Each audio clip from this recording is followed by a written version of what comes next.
Powers That Be, sponsored by Alex R. White, personal injury lawyers you can trust.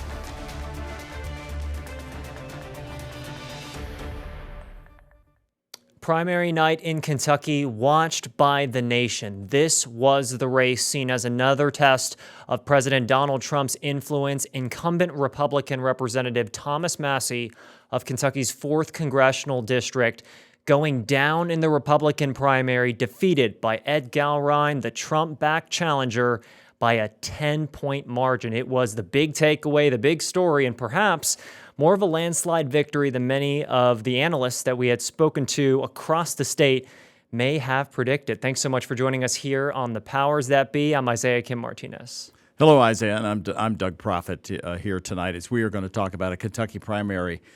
Our primaries are so boring. They always are. They're speaking, finished early. This one went long, and it was a stunning defeat because of that number you just showed, that 10 percentage difference. Thomas Massie, none of us saw such a blowout. And like you said, nearly a landslide here. It was supposed to be such a close race. The other thing that surprised me was how what the voters were sort of telling us leading up, the storyline all fell apart. They were telling us they liked a guy who bucked the trend. But you found, in talking to them as well today, that wasn't the case. I think it's important, too, to remember that the folks that we see at these campaign events are not a large portion always of the folks who actually go to the polls. There are folks at home who are maybe 55, 60, 65 years old who say, maybe I don't go to the events, but I certainly vote every primary season. And a lot of them had told me that when it came down to it, they felt like Thomas Massie wasn't loyal to the Republican Party and didn't believe in some of the values or didn't hold up some of the values that they cared the most about. And going into that it, reflected in the going totals. into it, we thought that was his benefit. That was his selling point, that he would push back on President Trump and would carry him to victory. And I think certainly with many of the, especially young, maybe millennial, young Republican voters, Republican activists, if you will, in some cases,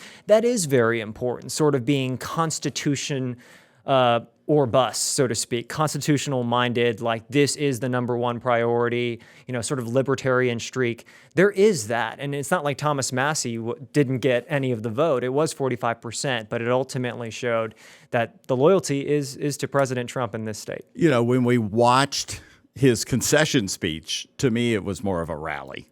Yeah. Yeah. It was not, I'm just going to go off into the sunset. It was very much, we got a little bit more maybe to look for in the future, maybe future runs for political office, even though he's largely shut that down, saying if he lost this race, he'd go back to the farm. I'm not so sure now. They were shouting president at Thomas Massie. Yeah, but ultimately Ed Galrine was the winner here, and here's some of what both he and Massie had to say in their victory and concession speeches last night. The winner of the race tonight is not so much Ed Galrine. I'll come back to that.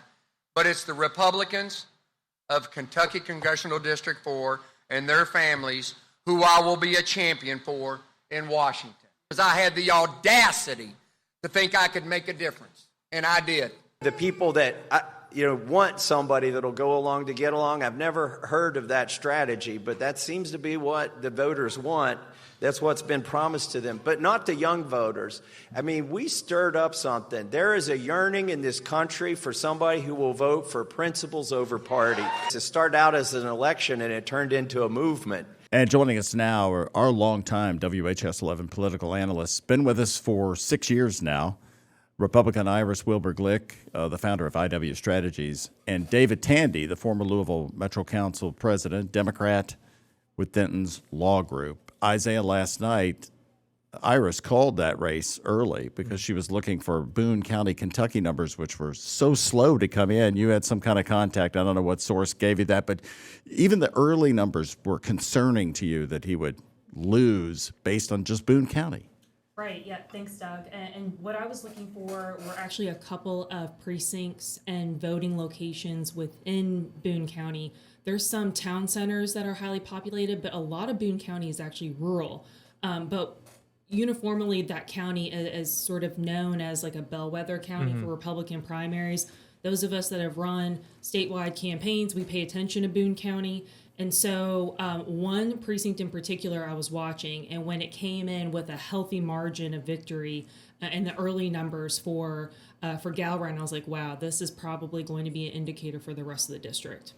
And David, it's notable. I mean, we talked about sort of not falling in love with the county by county map. Like sometimes that can be deceiving. But in a 4th congressional race, very much there are only 13, 14 counties to look at, and pretty much everyone but 2, one of which actually included Massie's home county, went for Gowron, and it wasn't particularly close. I mean, what overarching message does this say about the Trump influence here? Because we know Ed Gowron, I mean, didn't even win his state Senate race when he had gone in that one just a couple of years ago. One, I think, what it tells you, if you say, for example, if you look at Gowron, each race is different. And so just because you lost in one race doesn't mean that you won't be successful in another one. So I think there's that. I do think that when we get to the weight that the Trump endorsement has within a Republican primary, you can see that it's very sizable and it is very strong and it's very loyal. We were talking a little bit, earlier when we were talking about just poll numbers in general, and particularly when we're talking about the president's approval rating. And right now he's somewhere between 37, 35% approval rating.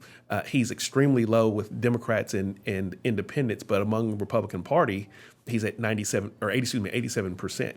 So that shows you what in a primary, that's what matters the most there. And then also another point that we'll make too is, going back to the conversation we were having as it relates to Massie's independent streak.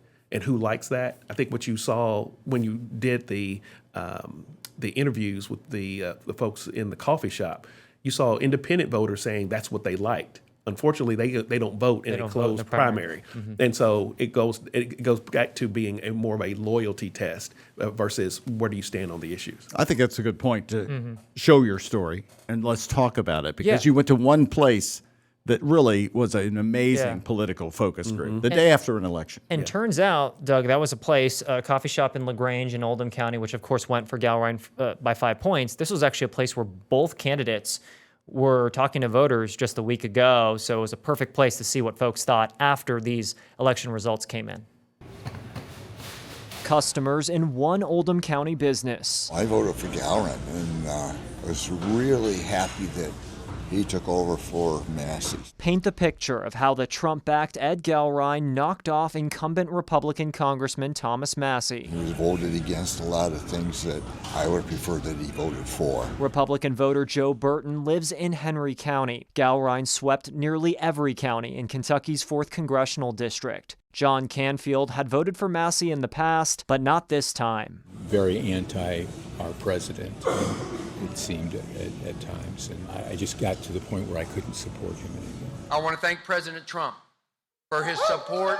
UK political science professor Stephen Voss breaks down Gowron's victory. Enough voters were unhappy that Massie was not sticking with their party's president. If the legislative branch always votes with the president, we do have a king. This is the coffee house and cafe in LaGrange, where actually both Ed Gowron and Thomas Massie spoke to voters just a week ago. The result here in Oldham County, Ed Gowron winning by 5 points. Coffee shop owner Jeff Baker. A lot of people are disappointed in Massie, but they knew what they were getting, kind of. We did also find Massie supporters here, including Darlene Burhow. I felt like he was working more for the people and not being a yes man. And independent voter Dale Gibson. I like the fact that he stood up, he said no, and it made Trump mad, and that's what cost him election. While Massie has previously said he'd be done with politics if he lost this race, it appears he's entertaining a possible next chapter. Who knows what Massie has planned next? What happens in 2028? He sure was teasing the possibility that it's something other than retreating to private life. You've made a compelling argument, and we'll talk about it later. Thank you, and God bless. Isaiah Kim-Martinez, WHAS 11, on your side. And David, we'll start with you on this one and go to Iris after. I mean, you guys have both kind of talked about the fact that Thomas Massie really hadn't had a true challenge like this. He talks about how he's won primaries, Doug, you know this, 80-20 in the past. This is a totally different scenario, and voters kind of said, listen, I was sort of waiting for someone else to give me an option who was more sort of with the Republican Party essentially all the time. Right. He basically ran unopposed after his initial race. And so he didn't really have to build that muscle memory as to how do I campaign, how do I talk to voters who maybe don't agree with me on every issue that I'm voting on. And so this race kind of exposed that. Gal Ryan ran a very strong, credible race. Of course, it's the most expensive primary race, House race that we've had in American history. Yeah. So that's another thing about it as well. You know, it was early on into his speech. I wrote down what he said because I thought, well, he's telling us the whole story right there. He said, you don't want somebody to go along, get along. I've never seen voters with that strategy, but that seems to be what voters want. I mean, he acknowledged right there why he lost, Iris. You can only vote so many times against the party, make very visible, loud statements against party leaders. I mean, voting alongside Democrats. I mean, actions have consequences. And so Congressman Massie, was sort of pounding his chest for years about being the contrarian, being sometimes the one single vote when you have 400 plus congressional members voting yes on a bill and you got the sole no vote. I mean, Massie reveled in that branding, and that can only take you so far. And when you have a real challenger and there's real resources to get that message out, right, to kind of take your own record and slam you over the head with it, I mean, voters are going to pay attention. That's a very compelling message. Iris, I want to raise this hypothetical, right? Because we know this is clearly still President Trump's Republican Party. I think we've seen that in Indiana, Louisiana, Kentucky, no exception. But I was talking with a political science professor, Stephen Voss, over at the University of Kentucky, and he said this when I asked him about, he mentioned how Massie sort of sounded like a candidate for future office in his concession speech rather than just go off into the sunset. And he said, Stephen Voss, Donald Trump's a lame duck president. He's an older man. He can't be the future of the Republican Party. At some point, we're going to see ambitious young Republican politicians jockeying to try to shape the future of the GOP. Now, it's possible Massie may have moved too soon and the king was able to cut his head off before he could be successor to the throne. Was this maybe, potentially just a couple of years too early? I mean, looking into the future of sort of the Republican Party? The way I view Massie and how he has behaved and carried himself as a sitting congressman, I mean, he peaked during the 2010-2012 movement when the Republican Party made that sort of fundamental shift towards that libertarian flair. When Rand Paul got elected. When Senator Paul got into office in 2010. And remember the political environment that we were in, right? That was during Obama's term. And so the party was going through a transformation at that time. And that brand, that firebrand, was very it resonated well with I think, a lot of Republican voters who felt frustrated on some key issues. Fast forward, though, I mean, I think the party is still kind of adjusting and figuring out what does a post-Trump Republican Party look like. But, I think Congressman Massie, I think his reach is limited. So unless there's other notable party leaders that adopt sort of this firm position on some key issues that I think are polarizing within the Republican Party, I don't see how Massie can be a singular brand. Same thing goes, with Senator Paul. There's a lot of alignment. Senator Paul made 2 key endorsements throughout this primary cycle and lost both. And so, to the extent, what is Senator Paul doing to position himself? Is he interested in higher office? And how is the party going to either rally behind that or we are going in a different direction? David, Iris remarked last night, we were asking, what happened here? Where was this shift? She said, well, he had a 2-year shelf life on this brand of pushing back. Did you see it? Was it that short of a window that it just couldn't carry him beyond primary night? No, I would agree with that. I mean, yeah, to refresh everybody's memory about how did the Tea Party candidates like a Rand Paul, like a Thomas Massie come into being. It came into being because they were trying to respond to the hope and change that Barack Obama was bringing, and so in the excitement around that, and so that was a pushback that then your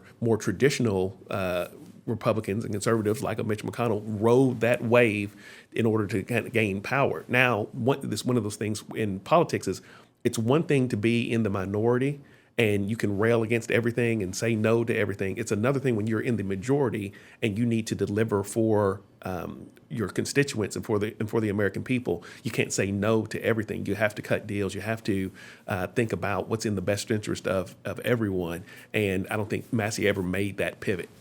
Isaiah. Obviously, we have our nominees now in the 4th congressional race. We have Ed Galrine for the Republicans and Melissa Strange for the Democrats in the 4th congressional district will face off in November. It's a Republican stronghold, but you can never assume in politics, certainly not in Kentucky politics. So we'll see in just a few months. We're going to take a quick break here, but we got a lot to talk about still in this show, including the Kentucky U.S. Senate race, which somehow took a back seat in this to replace Mitch McConnell.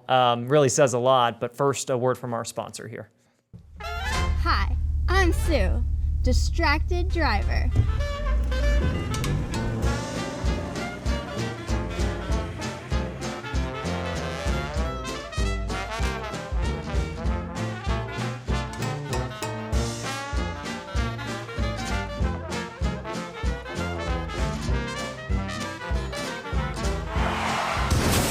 Attorney Alex White. If you're injured, visit SueDistractedDriver.com.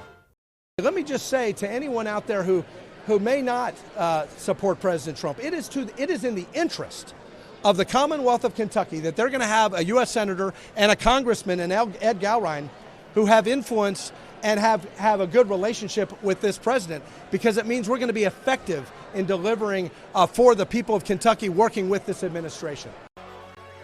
And I had asked Congressman Barr, sort of point blank, right? I mean, does this election show that you essentially can't disagree or certainly not buck the president as a Republican in Kentucky and elsewhere? I mean, Iris, will start there. I mean, Andy Barr knew that he wouldn't gain much from trying to separate himself from President Trump at all. So he kept that sort of no daylight. I mean, what does his path forward look like? I mean, obviously he has an advantage here. So I think the general election, obviously you'll see some subtle shifts in the messaging, trying to build a broader tent to bring in other Kentuckians along for the general election. But this approach proved to be effective. And if history is an indicator, Kentucky, particularly in these sort of midterm federal races, Republicans have the advantage. Now, there's always that caveat because we haven't seen an open seat since 2010. And then, the legacy of Mitch McConnell. And so I think there's going to be a little bit of layer to that, a little bit of an unknown, some unknown factors because we're not used to having open seats and turnover with our congressional delegation as much. And so I think you'll see Congressman Barr, the Republican nominee now for U.S. Senate, probably stay, I think, familiar with the campaign messages that we experienced in the primary, and there will be some carryover in the general. The message is very interesting, David. It's not a crime to be white. DEI. The other messages that he sent, I like ICE. Such controversial ads. But what does it say that those ads actually connected to the folks who voted for him here? They didn't turn him away. It worked in a Republican primary. The question will be, will it work with independents and some right-leaning Democrats? Or will that be something that galvanizes the Democrats and the independents, and for that matter, even some anti-Trump Republicans that are still within the Republican Party? Because the whole campaign, and I've said this a number of times when we've had these type of conversations, when you looked at the primary, not one time did the Congressman Barr ever say, I'm running this race for you and for your pocketbook issues and the betterment of your family. He said, I'm for Trump, period, full stop. Whereas when you have Booker running, he's campaigning on, I'm doing this race for you. I'm doing this trying to lower drug prices. I'm trying to do this to help put ends meet in households. The question will be for Booker is whether or not he will be able to get that message out with the appropriate resources for that to then to resonate. And if I were him, I would be doing a stark contrast. I would just replay those clips. And I would also couple the clip where President Trump said, I'm not worried about the financial outcomes of the American people. All I'm concerned about is my ballroom. I'm only concerned about the Strait of Hormuz. I'm only concerned about who's loyal to me. Let's go ahead and put up the results if we can. First with Congressman Andy Barr defeating former Kentucky Attorney General Daniel Cameron. These are the Republican primary results. Andy Barr, guys, nearly doubling Daniel Cameron's vote totals. We know that with the Trump endorsement and, of course, the McConnell backing there from many of his allies, this was going to be a tall task for Daniel Cameron, and the results showed that. On the Democratic side, if we have that, we know Charles Booker, who has run, this is his third U.S. Senate race, actually, defeating Amy McGrath. The race looked to be tight with them, too, but it was sort of deceptive because we were waiting on Louisville and Lexington to come in. Once those numbers came in, Booker way pulled ahead of Amy McGrath. This is more than a race. This is more than a title. Oh, it's so much more than an office. I have no intent to go to Washington to feel good about myself. This has been, and it is, a mission. David, we'll start with you on this.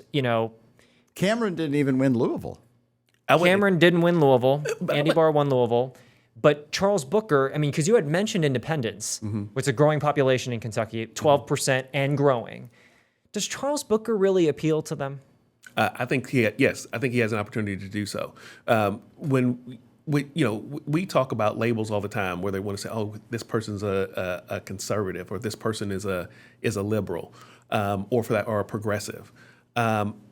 When you boil down to Charles's message, it boils down to kitchen table issues, every single one of them. How your kids doing? How are you doing in terms of like your cost of your medicine?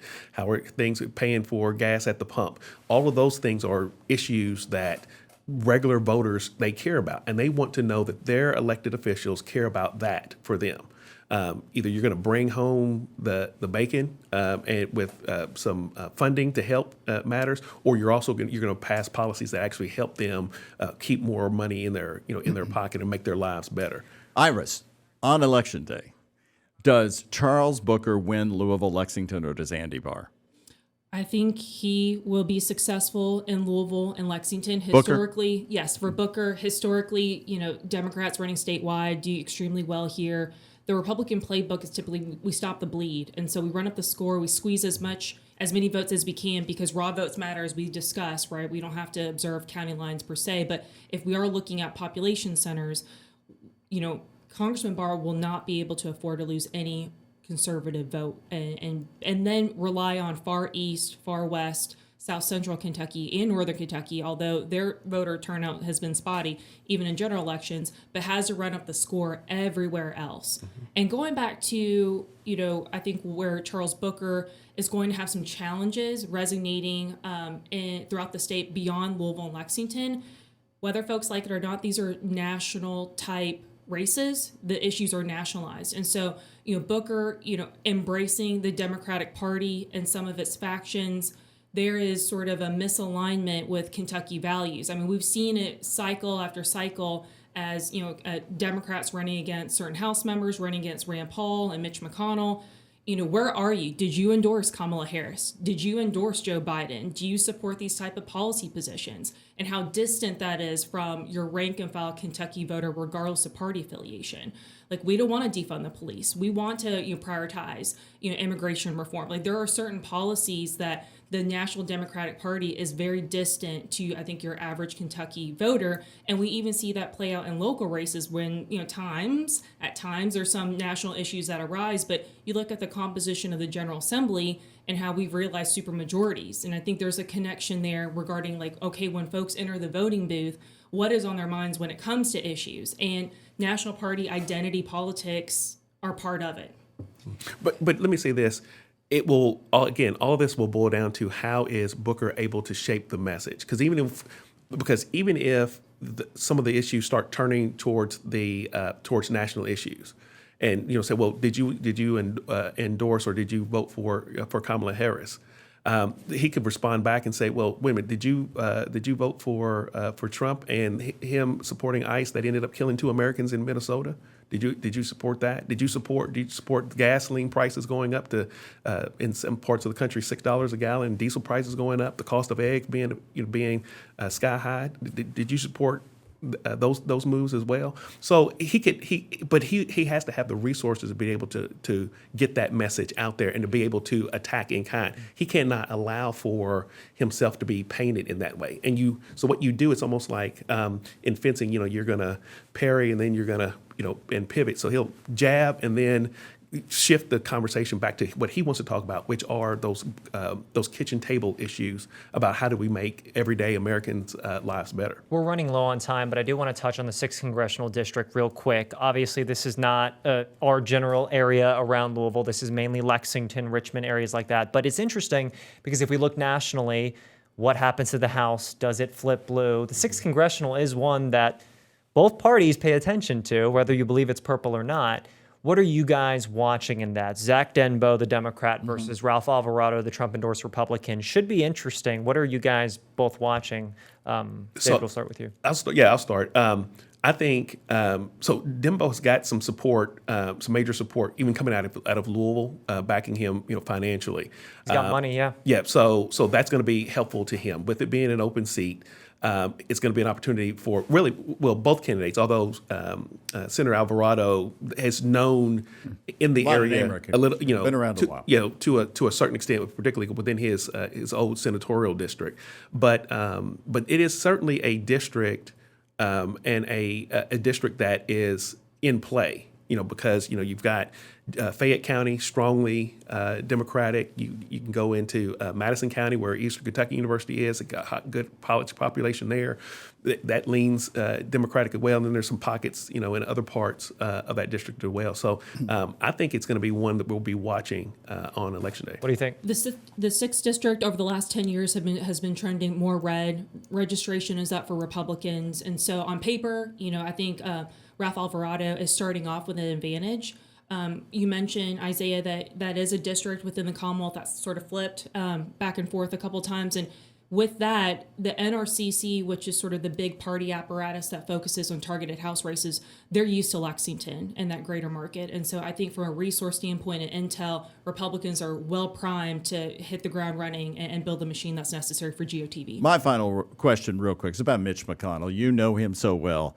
Do we see him give Andy Barr a full embrace in the final, which would be his last hurrah? Because Andy mentioned him. You mentioned Big Tent. He sort of gave that nod. And if Leader McConnell has not already done so, I mean, he'll be 100% behind. Think any high-profile moves with McConnell and Andy Barr? Probably doesn't want to do it too much, right?